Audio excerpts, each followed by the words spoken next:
Bonsoir à tous et bienvenue. C'est un drame. 21 personnes sont mortes ce matin dans un accident de la circulation sur la route d'Alépé.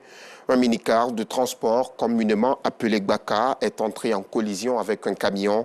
Le bilan de l'accident est lourd. Outre les 21 décès, l'on dénombre également 5 blessés.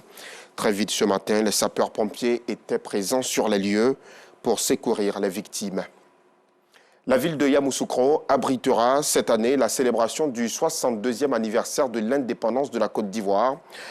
En prélude à cet événement important, les populations de la ville natale de Félix Houphouët-Boigny, le père de l'indépendance, s'activent pour en faire un succès total.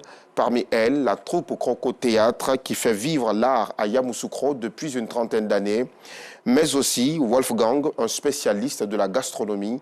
Afisiata Karamoko les a rencontrés.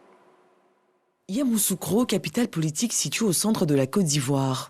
C'est ici que se tiendra officiellement la fête de l'indépendance le dimanche 7 août prochain. Les populations de Yamoussoukro se préparent activement pour célébrer les festivités des 62 ans d'indépendance de notre pays. Et l'ensemble artistique Le Croco Théâtre n'est pas en marge. Cette troupe fait vivre l'art dans la capitale politique.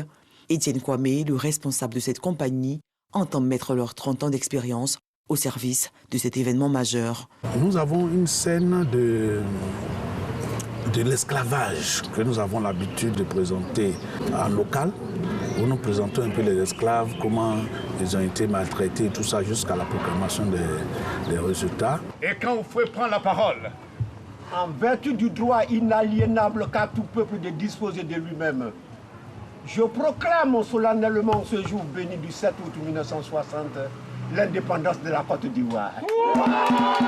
Et pour parfaire la représentation, l'un des pionniers de la troupe, Abdourahmane Kamaté, a effectué le déplacement. Je pense qu'il faut donner la chance à toutes ces personnes-là, afin qu'elles puissent représenter Yamoussoukro valablement.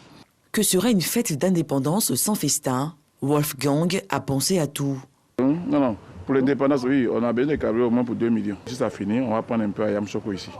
Cet opérateur économique est une référence dans le domaine de la gastronomie à Yamoussoukro. En prélude à cette cérémonie d'envergure, il propose une palette de plats aux visiteurs qui effectueront le déplacement. J'invite la population qui va venir pour fêter les dépendances à Yamoussoukro à venir massivement à manger du cabri, manger de l'agouti, manger des hérissons. Des plats spéciaux aussi comme la non-plein. Ça, c'est le haut niveau. Pour ne rien rater de l'événement, de nombreux touristes affluent déjà vers Yamoussoukro. Je suis venu dans ce beau pays, merveilleux pays, donc invité par mes amis pour faire la fête.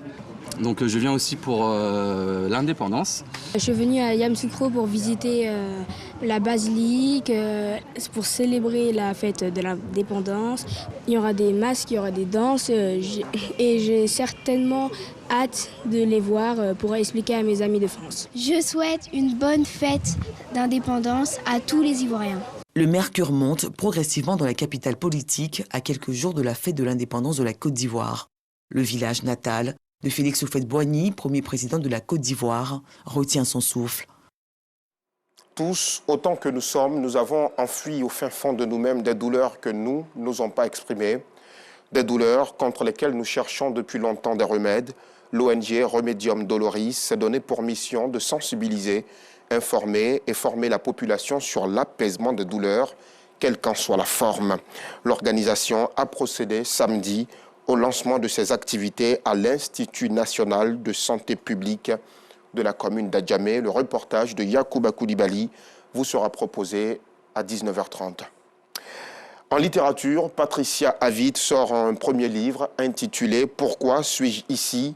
Un livre dans lequel l'auteur traite des fondements existentiels de l'être humain.